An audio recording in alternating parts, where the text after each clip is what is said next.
toxic masculinity. Former basketball star makes false claim of racial discrimination.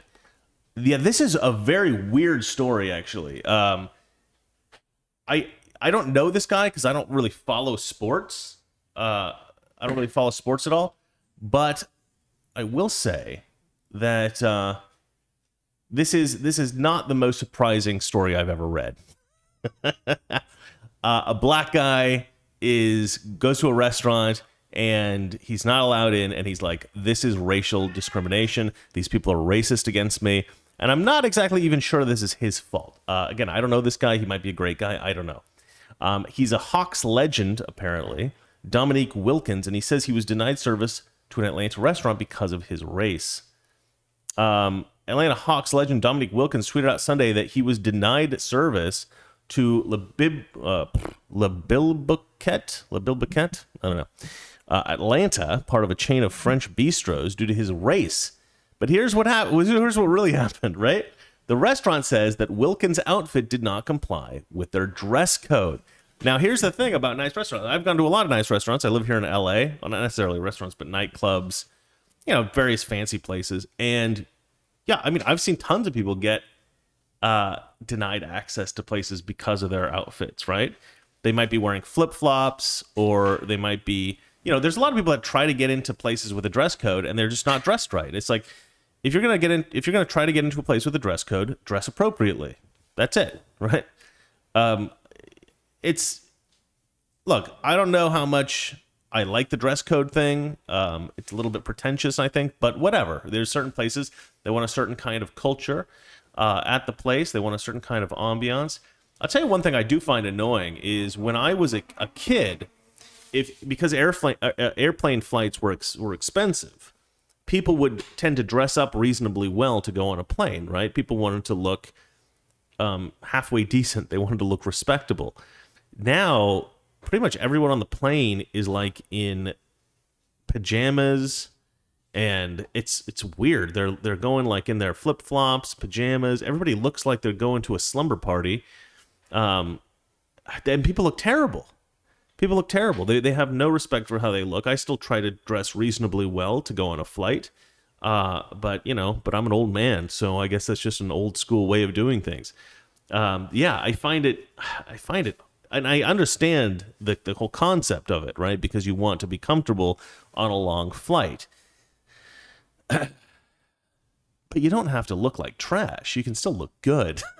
You can still look good and try to dress somewhat comfortably, I think. But anyway, that's just my take. But again, it's sort of the same thing as, like when I was a little kid, just like most little boys, I think, I like James Bond. I like the James Bond movies. So when I'm like 13, 14 and I'm flying on a plane, I'm thinking, this because I didn't actually fly on planes when I was a little boy. When I was like really little, I didn't fly on planes. We were very poor when I was a kid. So the first plane ride I ever went on, I think I was like 13 or 14 or something, maybe even 15. I don't remember. I was pretty old. And so to me, riding in a jet and going to the airport, I mean, these were like events for me, right? And I kind of equated it to like a James Bond movie, right? Because he was always flying all over the world. And I thought it was very cool. And then I got older and I'm like, oh, I guess this is not cool anymore. Everybody looks like they're in their living room watching TV with like stains all over their shirt. I'm like, okay, I guess this is no longer a special thing. I mean, I've probably had, I don't know, maybe hundreds of flights by now. Not probably hundreds, but a lot. I've flown a lot in my life since then. But yeah, I still try to, I still like to see a level of decorum. And so I don't really, again, it's a bit pretentious, these restaurants, but it's their companies. If they want to have a dress code, they can have a dress code. Okay, fine. And if you don't want to wear what they want you to wear, it doesn't really matter if you used to be a professional athlete. They have every right to say, no, you're not allowed to come in here if you don't fulfill the dress code requirements. But then for this guy to go, oh, no, it wasn't the dress code, actually, it was because of my race. That is so pathetic. That is so weak to me. Like, this guy, I think, should lose his job for this. Because to sit here and to point to somebody and say they're a racist, this company's racist, this person's racist, you can ruin somebody's business that way. You can ruin their lives that way, right? And And there's no punishment for doing it. There's no consequence. You can go around calling everybody racist. That's why you have this epidemic right now of everybody pointing fingers and saying, you're racist, you're racist, you're racist. It's because anybody can say it, and there's no consequence for that, right? But I think this guy should lose his job. Because, I don't know him. Again, maybe he's a great guy. But you just don't point to people. I mean, to me, that is unbelievably irresponsible, right? To point to somebody and go, you're a racist. Even though they're specifically saying, no, I'm not letting you in the restaurant because you are not fulfilling the dress code requirements that we have for everyone. This is one of those guys, if he got pulled over by a cop, he'd say, exactly. He'd say, do you know who I am? No, I don't know who you are, and I don't care, all right? You were speeding, you get a speeding ticket. You don't fulfill the dress code, you don't get in the restaurant. But he's going, oh, no, it's because of my race. I'm a race. These people are racist. Wilkins said it was the first time he'd received this kind of treatment from a restaurant. Yeah, because you're famous. You're a famous athlete. You are one of the most privileged people on the planet. You're more privileged than pretty much every other white person in America. This is the problem with this thinking. I'm a victim because I'm black. And again, I don't necessarily blame this guy for it. I blame this whole social movement, this like hypersensitivity. Oh, well, if you're black and anything bad happens to you, it's because of racism. No, it flippin' isn't. It's because you didn't follow the instructions, right? If you don't follow the instructions with an IKEA set, right, and you try to build your bookshelf and it comes out all wonky, you don't call up IKEA and accuse them of racism. You failed to follow the instructions. I'm sorry. It doesn't matter if you're black or white. That's not the fault of IKEA. You didn't read the instructions. You didn't follow them. You're going to build a crappy product. All right, here we go. In my many years in the world, I've eaten at some of the greatest restaurants in the world. Well, you know who hasn't? Most other people. You're a very lucky man. You should. The problem with a lot of these like rich black people that are claiming to be oppressed, right, is it's like step back for a moment and just like have a little bit of effing gratitude for your life. You are one of the richest people in the world. And okay, yeah, if you compare your wealth to like Bill Gates or some of the, the billionaires out there, you might go, oh no, I don't have that much money. But if you compare your wealth to everyone else in the world, you're one of the richest people in the world. You are a very privileged human being. You're a very lucky person, right? They used to say this thing when I was a kid that you needed to count your blessings, right? Count your blessings. And this is like a Christian idea, right? It's very popular amongst Catholics. At least it was when I was growing up. And I have not heard that since I was a child. I have not heard anybody say count your blessings since I was a child. This is a value that has just completely gone out of the culture. And I think that this is part of the reason why people don't... What's he doing? What's he doing? What's he doing? Why is he going around and around like that? Cat's being crazy. I think this is part of the reason why we have all of this like Antifa crap and Black Lives Matter crap, and we got all this entitlement culture. Is that people are not taught to stop and think about how good their lives really are, and just step back and have a little bit of perspective and be a little bit grateful. Be a little bit grateful for how awesome their lives are. This guy's life is awesome. He didn't get into one restaurant, and his reaction is what? To try to ruin the people that didn't let him into the restaurant? What a piece of human garbage. You're a piece of human garbage, dude. And I don't know if it's your fault or if it's society's influence on you, but either way, check your privilege. How about that? All right, let's see here. He writes, he says, I have never felt prejudice or been turned away because of the color of my skin. No, and you still haven't. Until today in Atlanta, in Le Bibloque, I don't know how to pronounce that crap. Atlanta, turned away because I'm black, Wilkins wrote. No, you weren't. No, you weren't. And this is also very telling. I've never felt prejudice because of my skin color. That's right, you haven't. You know why? Because we're not a racist country.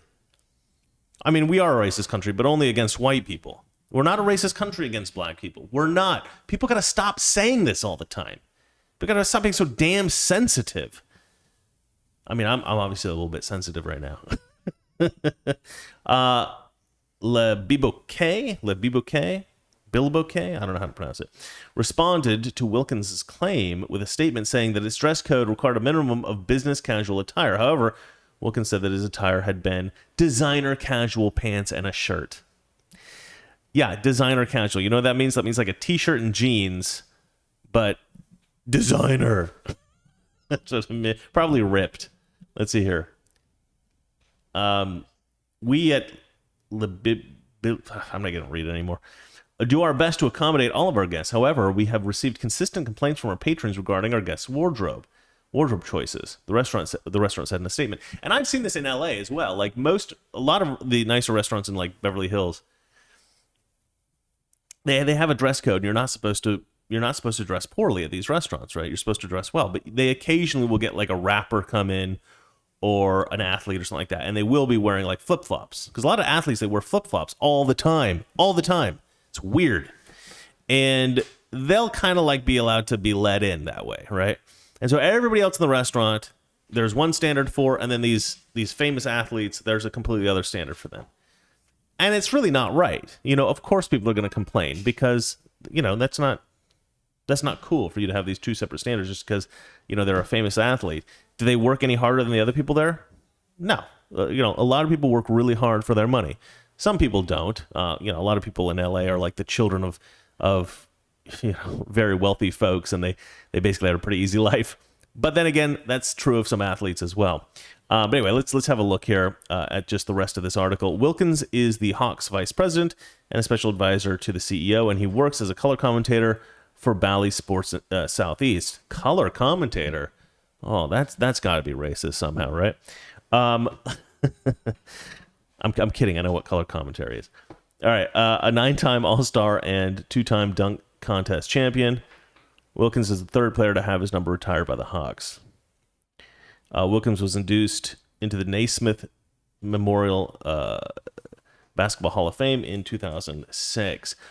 You know, I don't know. Maybe this guy's an awesome guy, and I'm like totally taking this the wrong way. I don't know. It's hard for me to tell. I don't watch this guy. I don't watch basketball. I used to watch basketball as a kid, but I realized that watching a bunch of grown men that I don't know personally play a children's game and make millions of dollars for it just was not my thing. So I stopped watching basketball, and I stopped watching all professional sports except for tennis. And you might think that that's weird, because why tennis? Well, I'll tell you why tennis. Because tennis is a one-on-one sport, and I actually have a lot of respect for that. It's just one guy on the tennis court against one other guy on the tennis court, and that is it. And you can't rely on your team. You know, you can't be like, you know, a participant in the group. You just got to rely on your own amazing skill. It's just you against the other guy. And so it's very easy to tell, you know, what's going on. I also like to play tennis. So, and I think that that's a lot of reason why people watch sports, is because, you know, maybe they played that particular sport in high school or something. And there is something about, like, if I'm watching somebody play tennis and they hit the ball, I can kind of feel it myself, right? I can smell what the court smells like. I know how that feels to hit the ball, you know, how it feels hitting the racket. And you can feel it, right? So when you watch football or when you watch basketball, you can feel kind of what the players are doing when they're doing it. And so you get this kind of a weird sensation. But I don't watch that much tennis because it's a kind of a waste of time, guys. Watching sports is a waste of time. That's what I think. You guys probably hate me for that, but that's what I think. Now, that probably won't get me banned off of YouTube, but I know some of you probably would think he needs to get banned off YouTube for saying sports is a waste of time. All right. That's it for that story. Let's move on to the next one. Oh, this is a good one. This is a story I've wanted to do for a long time, actually, as like a full Mr. Reagan video, but I'm just going to do it now here because I think it's a good time. Is Alexandria Ocasio-Cortez mentally unstable? Okay, so why am I saying this? I started to wonder about this after the January 6th protest, right? That during this protest, Alexandria Ocasio-Cortez like freaked out. She freaked out. She was like hiding in her bathroom when a Capitol police officer was looking for her to try to tell her where to go. And she thought that these were protesters. Toxic Masculinity. Weekdays, 9 p.m. Eastern, 6 p.m. Pacific.